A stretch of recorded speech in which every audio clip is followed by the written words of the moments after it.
जो लोग सीधे शेयर बाजार में पैसा लगाने से डरते हैं, उन्हें अक्सर म्यूचुअल फंड के जरिए निवेश करने की सलाह दी जाती है, जहां निवेशकों के पैसों पर मुनाफे का रंग देने की जिम्मेदारी होती है फंड मैनेजर पर। यानी आपका जो पैसा है बाजार में किस स्टॉक पर लगाना है, कितने समय के लिए लगाना है, कब स्टॉक से निकलना है, इसका पूरा दारोमदार जो है वो फंड मैनेजर के हाथ में होता है। फायदेमंद फंड, हमारी इस खास पेशकश में हम आपको फंड की देखरेख करने वाले फंड मैनेजर से मिलवाते हैं और आपके फंड को लेकर उनकी रणनीति क्या है ये जानने की कोशिश करते हैं। नमस्कार, मैं हूं आपके साथ कविता थपलियाल और आज के इस शो में फंड की बात तो होगी ही, साथ ही हमारे सुझाए गए पोर्टफोलियो की परफॉर्मेंस चेक होगी और आपके सवालों के तमाम जवाब भी हम देंगे। लेकिन चलिए शो की शुरुआत करते हैं पोर्टफोलियो चेक के साथ, जहां पर आज बारी है 25 साल के युवा इन्वेस्टर नितिश पांडे की।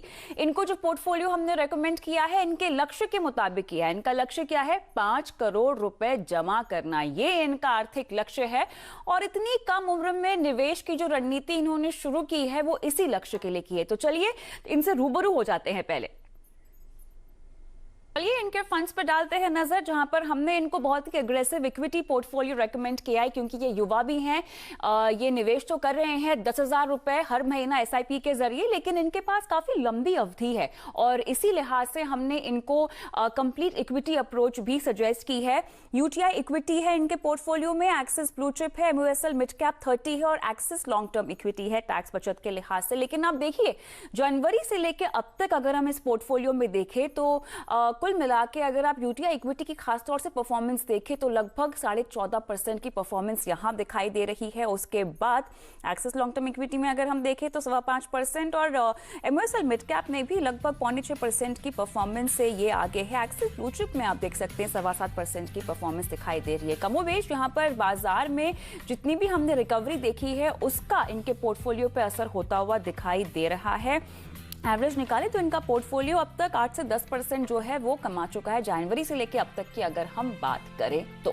ये है नितिश पांडे का पोर्टफोलियो और उनके पोर्टफोलियो की फिलहाल की परफॉर्मेंस। लेकिन हम आगे बढ़ते हैं और आज की खास बात करते हैं। जी हाँ, आज हम बात करेंगे मोतीलाल ओसवाल फोकस 25 फंड की और हमारे बीच मोतीलाल ओसवाल एएमसी के फंड मैनेजर सिद्धार्थ बोत्रा भी जुड़ गए हैं। बोत्रा जी, स्वागत है आपका सीएनबीसी आवाज पर और फायदेमंद फंड्स में, जहां पर हम निवेशकों को फंड मैनेजर्स से मिलवाते हैं और आज आपके फंड की बात करेंगे, यानी मोतीलाल ओसवाल फोकस 25 फंड की। बता दें अपने दर्शकों को कि ये जो फंड है वो 2013 में लॉन्च हुआ है।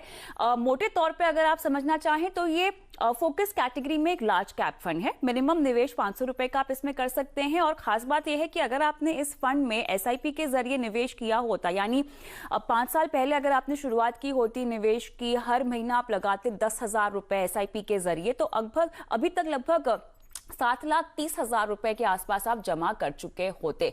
और परफॉर्मेंस के लिहाज से हम देखें तो पिछले 1 साल से खासतौर से इस फंड ने कमाल का प्रदर्शन जो है वो दिखाया है। लेकिन इसके पीछे क्या वजह है हम पूछेंगे बोत्रा साहब से। बोत्रा जी, शुरुआत करते हैं सवाल जवाब का ये सिलसिला और सबसे पहले आपके फंड के मौजूदा पोर्टफोलियो पर मैं सवाल पूछना चाहती हूं, जहां पर 23 स्टॉक्स हैं और पहले 10 स्टॉक्स की अगर हम बात करें खासतौर से तो 66.5% के आसपास का आपने तवज्जो एक्सपोजर यहां पर रखा हुआ है और इसमें भी फाइनेंशियल सेक्टर पर बोत्रा जी आपने ज्यादा जोर दिया है। क्यों बैंकिंग और प्राइवेट बैंक पर आप कोविड की स्थिति में भी बुलिश दिखाई दे रहे हैं जहां तक फंड के एलोकेशन की बात है? Good evening, Kavita, and thank you so much for having me in the show. So, अगर आप देखें, आप सही कह रहे हैं कि हमारे पोर्टफोलियो में अगर आप देखें तो BFSI का weight is almost around 41%। But अगर आप देखो तो BFSI में जो लेंडिंग कंपनीज होते हैं जैसे बैंक्स और NBFCs, उसका वेट खाली 30% है, whereas I think इंडेक्स में it is more like 33-34। And बाकी जो हमारे वेट्स हैं वो इंश्योरेंस कंपनीज में हैं। तो वो जो कंपनीज हैं जैसे HDFC लाइफ, ICICI लॉम्बार्ड, तो ये दोनों वाइल BFSI में आप उसको काउंट करते हो, बट इन इंश्योरेंस कंपनीज का बैलेंस शीट में देयर इज नो लिवरेज, उनमें कोई डेट नहीं होता और इनका बैलेंस शीट बहुत कुछ एक कंज्यूमर कंपनी की तरह होता है। इनका बिजनेस भी to a large extent is B2C, मतलब आपके business to straight away जो जो इनके clients हैं उनके संग हैं. So that is the way it is. और so firstly that is the point. And second is कि हम लोग actually बहुत bullish हैं private banks में, because अगर आप देखो तो लास्ट 6 months में क्या हुआ है कि जो पूरा बैंकिंग सेक्टर है has been beaten down, and लोगों ने अच्छे बैंक बुरे बैंक सबको एक सा ट्रीटमेंट दिया है. हमारा सेंस है कि इसमें जो अच्छे बैंक हैं, जो 2-3 बड़े अच्छे बैंक्स हैं या NBFCs हैं, अगर आप 2 साल बाद देखोगे तो जो डिफरेंशिएशन होगा बहुत ह्यूज हो जाएगा. दैट इज कई कंपनीज जो एक्सपीरियंस होगा इस कोविड का, for some companies will be very manageable and negligible in terms of credit cost, और कई लोगों के लिए हो सकता है कि इसका इम्पैक्ट बहुत नेगेटिव हो. तो इसके कारण क्या होगा कि जब performance difference between good banks and good NBFC versus the rest will be huge, and I think market अभी उसको उतना ध्यान नहीं दे रहा है. और हमें लगता है कि हम जो बैंक्स होल्ड करते हैं, whether it be HDFC bank, Kotak, ICICI bank या फिर NBFC में HDFC, these all will emerge much stronger. The balance sheet में कोई issue नहीं है, they very strong balance sheet, इनकी growth भी intact हैं. So हमें लगता है कि one of the best value in market today is in some of these private and banks and NBFC. बिल्कुल. तो यहाँ पर फाइनेंशियल्स पर तो आपने काफ़ी इंटरेस्ट दिखाया ही है और आपको लगता है कि काफ़ी हद तक आगे बढ़ने में ये अपना दमखम दिखाएंगे. लेकिन बोथरा जी, अगर मैं टॉप 3 सेक्टर्स की बात करूँ जहाँ पे जो ओवरऑल एक्सपोजर हम देखें 61% के आसपास का है, ये कौन कौन से सेक्टर्स हैं और क्या इसमें हेल्थ केयर शामिल है? क्योंकि आजकल कुछ महीनों से खासतौर से हम देख रहे हैं कि हेल्थ केयर का काफ़ी बोलबाला है. तो इसमें क्या आपका एक्सपोजर बदला है, और अगर बदला नहीं है तो क्या आगे चलकर क्या आपकी कोई प्लानिंग है? सो अगर आप देखो तो 3 जो बड़े सेक्टर्स हैं हमारे फंड में, तो सबसे बड़ा सेक्टर तो BFSI है, जहां हमारे पास अराउंड 41% वेट है. द सेकंड लार्जेस्ट वेट हमारा एक्चुअली IT में है, where it's close to around 15% between TCS and Infosys. और जो थर्ड लार्जेस्ट कैटेगरी है हमारा वेट्स में, वो हेल्थ केयर है. हमारे पास हेल्थ केयर में अगर आप देखो तो हमारे पास 3 कंपनीज हैं. वी हैव Abbott, हमारे पास डॉक्टर रेड्डी है, और हमारे पास प्रॉक्टर एंड गैम्बल हेल्थ है, जो कि पहले उसका नाम मर्क रहता था, तो उसका नाम अब चेंज होकर अब प्रॉक्टर एंड गैम्बल हेल्थ हो गया है. तो ये 3 बड़े होल्डिंग्स हैं हमारे फार्मा में. So these are the 3 top sectors. बिल्कुल. हेल्थ केयर की बात करें तो आपने जो बड़े नाम है, बाकी ल्यूपिन हो गया, सिप्ला हो गया, उनको क्यों नहीं चुना?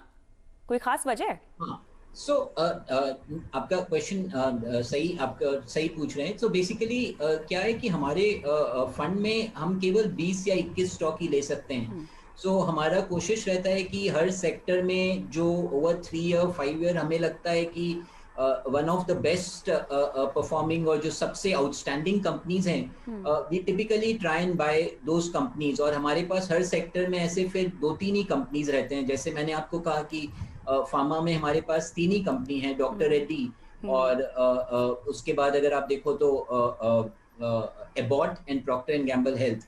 So Dr. Reddy gives us a similar play that to compare to say Sun and all of the US market. So to that extent, that's how we have positioned the fund. आगे चलकर अब क्योंकि हम देख रहे हैं कि धीरे धीरे इकोनॉमी जो है वो पटरी पर आती हुई दिखाई दे रही है, बोथरा साहब, जो आपके टॉप 3 सेक्टर्स हैं, क्या इसमें कुछ और इजाफा हो सकता है? ये टॉप की लिस्ट की और बढ़ सकती है? कोई खास सेक्टर जहां पर आपकी नजर है, आप उसको लगातार ट्रैक कर रहे हैं कि इसकी कंपनी को पोर्टफोलियो में ऐड किया जाए? हाँ, सो ऑब्वियसली देखिए मार्केट्स में क्या हो रहा है कि अगर आप लास्ट 6 मंथ्स देखो तो फर्स्ट अगर आप मार्च अप्रैल में जाओ तो उस समय there was huge panic and there was lot of uncertainty.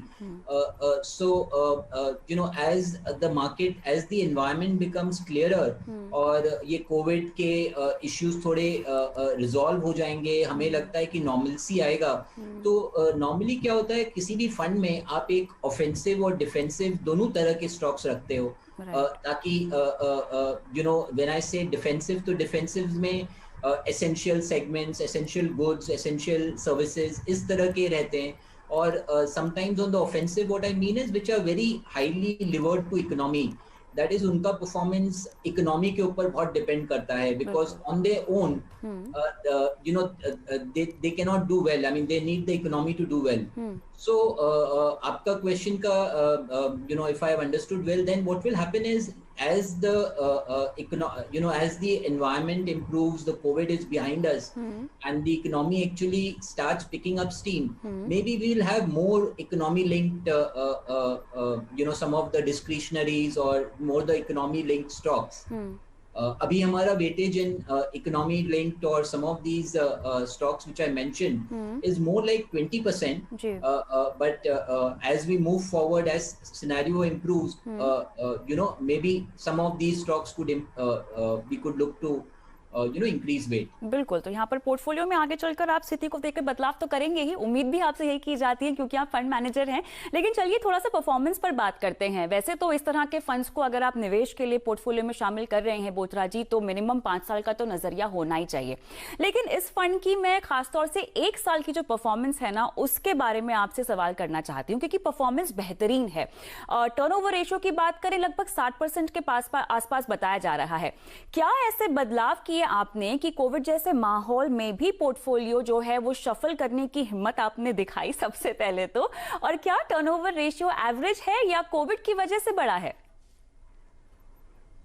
सो अगर आप देखो तो last year on the performance front, because हमारे जो पोर्टफोलियो के जो भी हमारे फर्म के पोर्टफोलियोज होते हैं, we are so much aligned to QGLP. हमारे most of the stocks are very high quality. तो अगर आप देखो तो firstly किसी fund या किसी भी stock investment का the test happens when something like a COVID happens. That is something out of the ordinary, कोई systematic risk play होता है। तो अगर आप हमारा देखो तो जब ये COVID environment हुआ and when market crashed, many of our stocks actually made new highs और उनमें hardly कोई correction था।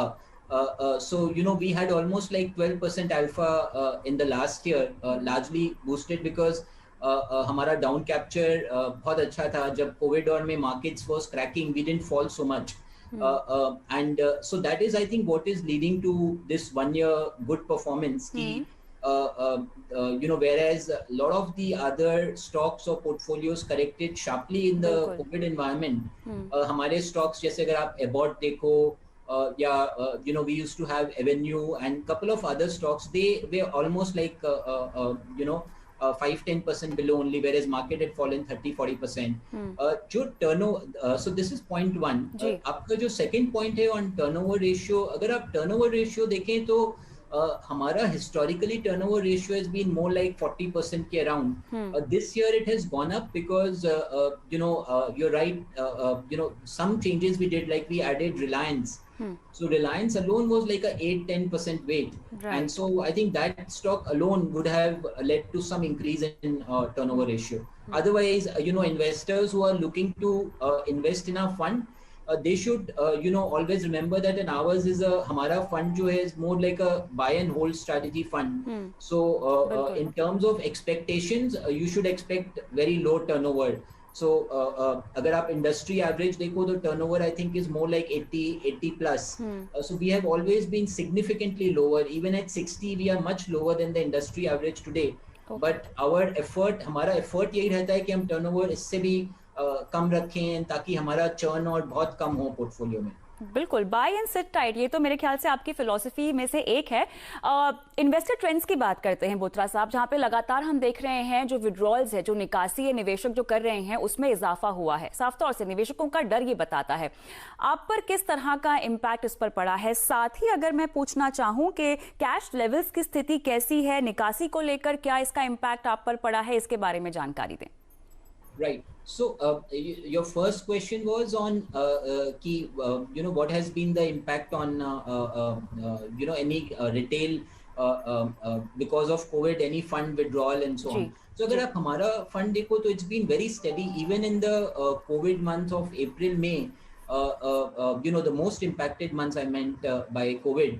We had actually seen net accrual to this fund. So this fund has essentially not seen any major redemption or इस fund में ऐसा since last 1 year there's been a gradual increase only. So if you look over the last 3 years or odd, this fund in size would have gone up by 2.5 to 3x.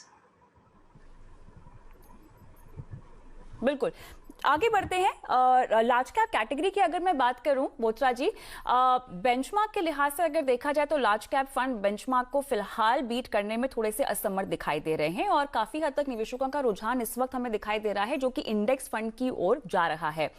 आप ये बताएं हमें कि इन सब के बावजूद जो माहौल है फिलहाल, जिस तरह की परफॉर्मेंस लार्ज कैप में दिखाई दे रही है, उसके बावजूद क्या एक्टिव फंड पर आप अभी भी बुलिश हैं? क्या आपको लगता है कि फंड मैनेजर की फीस से छुटकारा मिल जाएगा और अब रिटर्न भी यहाँ पर बेहतर है, तो निवेशकों को पैसिव फंड भी पोर्टफोलियो में शामिल करना चाहिए या रणनीति भी उनको अपनानी चाहिए वैसी? क्या कहेंगे आप इसमें? फोकस फंड पर भी अपनी राय दें। Sure. So, देखिए, ETFs का जो lot of the concern which market have कि भाई ETFs है तो how will active funds generate alpha and the move towards ETF, ये जो concern है, I think this concern comes more from US, जहाँ पे what I mean is Western countries, जहाँ markets are significantly developed. अगर आप वहाँ पे देखोगे the equity penetration is very high. अगर आप इंस्टीट्यूशनल ओनरशिप देखोगे तो would be almost like I would say 8 to 10 times what it is in overall equity ownership is 8 to 10 times for retail investors there. So in that environment, it becomes difficult to beat the markets. And वहाँ पे जो experience हुआ है उसको लोग correlate करने का try करते हैं इंडिया में, but I think Indian market is still very under penetrated, the retail penetration is very low. So अगर आप मोस्ट ऑफ द फंड्स देखोगे इन कैटेगरीज, तो over a long period all of them seem to have done lot of these good funds would have done better than the index.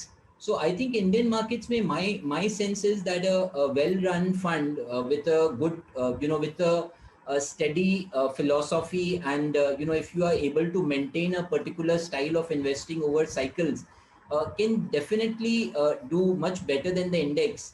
And even the 2-3-4% जो आप ज्यादा करते हैं, when it compounds over 4-5 years makes a big तब जाके difference to total your फायदा overall होता है। return. तो क्योंकि यहाँ पर आप unique style of investment adopt करने की बात कर रहे हैं, तो मुझे यहाँ पर आपकी रिस्क रिडक्शन स्ट्रैटेजी के बारे में जानना है, क्योंकि देखिए बाजार अच्छा हुआ तो ये सभी जो स्टॉक्स हैं वो आपको उम्दा रिटर्न्स देंगे, लेकिन जब बाजार की विपरीत चाल हो जाएगी तब यहाँ पर घाटा भी हो सकता है। तो घाटा कम हो या निवेशकों का मुनाफा बरकरार रहे, इसके लिए आप रिस्क रिडक्शन स्ट्रैटेजी क्या अपनाते हैं? Absolutely. So देखिए सब risk strategy क्या होता है? Risk strategy first has to be done when you buy a stock. आप अगर आप अगर थोड़ा वीक स्टॉक्स या बैड मैनेजमेंट उस तरह के स्टॉक्स ले लेंगे, उसके बाद आप कितना ही रिस्क स्ट्रैटेजी लगाइए तो उससे कोई काम नहीं आता. तो अगर आप देखें तो हमारे firm at Motilal Oswal AMC, we have this unique we have this philosophy which we all follow, which is the QGLP, which is quality, growth, longevity, price. So the fact that it starts with quality is that there's a huge focus on high quality businesses, high quality management. हमारा belief है कि quality of management, quality of business, this is what gives you risk protection. So a bulk of our risk management happens even before we invest in a stock. That's why उसीलिए अगर आप देखो, मैं आपको बता रहा था कि जब ये कोविड करेक्शन आया तो our funds were very relatively much less impacted, and most of our stocks were relatively holding on well. So that is only possible अगर आपने quality companies लिया है, आपने risk management पहले सोचा है. Because हम जिस तरह से देखते हैं, हमें लगता है कि हमारा एक फिड्यूशियरी ड्यूटी है, इन्वेस्टर्स हमें मनी देते हैं मैनेज के लिए, तो मैनेज करने के लिए तो हमारा फर्स्ट काम है कि हम उनका मनी सेफ रखें, we safeguard their capital. So risk management for us is 60% before we buy, and obviously we follow all the risk management procedure, like trying to see कि हमारा sector allocate, we have properly well diversified. ऐसा नहीं हो कि हमारे पास कोई low liquidity stocks ज़्यादा आ गया हो, और a proper management to a proper risk management framework is there. We have a very large risk team. बिल्कुल, तो निवेशकों का हित एक बिल्कुल आपने कंसिडर किया हुआ है, उनके पैसे में उनको घाटा ना हो और उनकी कमाई लगातार बनी रहे, इसके लिए एक सधी हुई स्ट्रैटेजी जहां पे रिस्क और रिटर्न को बैलेंस करके जो है आपने फंड को डिजाइन किया है, उसका पोर्टफोलियो बनाया है। बहुत बहुत शुक्रिया बोथरा साहब, समय निकालकर हमसे बात करने के लिए। तमाम बारीकियां मोतीलाल ओसवाल फोकस 25 की हमने आपको बताई है। इस फंड में अगर आपको निवेश करना है तो आपका कम से कम नजरिया 5 साल का होना चाहिए और बाजार की उतार चढ़ाव जो चाल होती है उससे ये फंड भी अछूता नहीं है। इनफैक्ट कोई भी फंड अछूता नहीं रहेगा, लेकिन हाँ, जल्दबाजी नहीं करनी चाहिए किसी भी फंड से निकलने में। इसी नोट पे हम रुकेंगे छोटे से ब्रेक के लिए और ब्रेक के उस पार रैंक एमएफ के ओमकेश्वर सिंह जी हमारे साथ जुड़ेंगे, जो देंगे दर्शकों के सवालों के जवाब।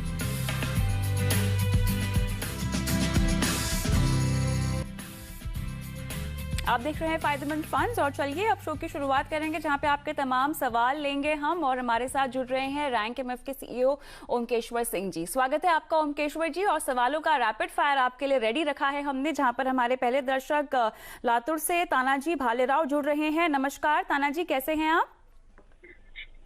Fine madam, fine. ओके, आपने टैक्स बचत के लिए एक फंड की रिकमेंडेशन मांगी है, इससे पहले कोई फंड आपने और शामिल किया है टैक्स सेविंग के लिए? मैडम एक्चुअली एक्चुअली मैं एक्सिस बैंक का लॉन्ग टर्म का अपना टैक्स सेवर प्लान ऑलरेडी मेरा है। हाँ। और अभी आपका ही अपना चैनल देख के मैंने पराग पारिक का भी रिकमेंडेशन वो भी मैंने स्टार्ट किया एक्चुअली 2000 रुपए मंथली बेसिस के ऊपर टैक्स सेवर। तो मुझे और एक नहीं टैक्स सेवर नहीं है पराग पारिक का। हाँ, आपका सवाल तो लेकिन ईएलएसएस पर ही है ना, तो मुझे आपको टैक्स सेवर चाहिए था अभी एक्सिस बैंक का ही। एक और चाहिए?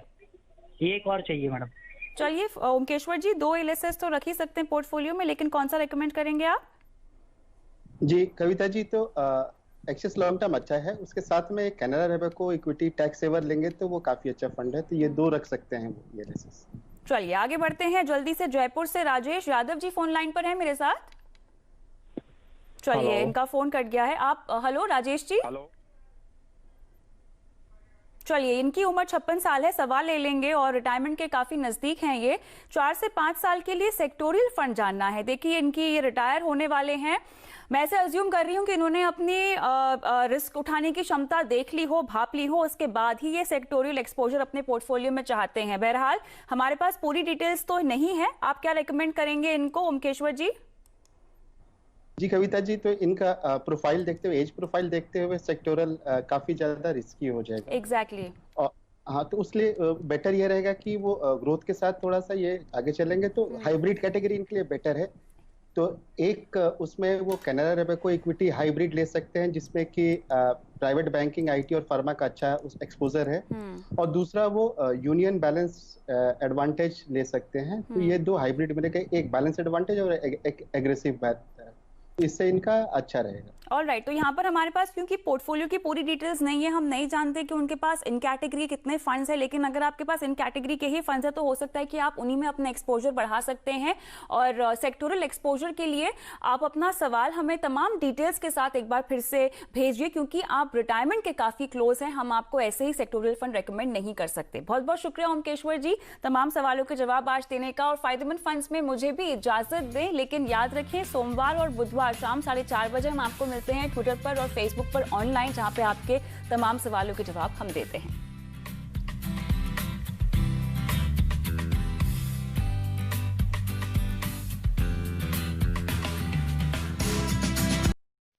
फ्रेंड्स मिलते हैं अगले वीडियो के अंदर, जब तक के लिए गुड बाय।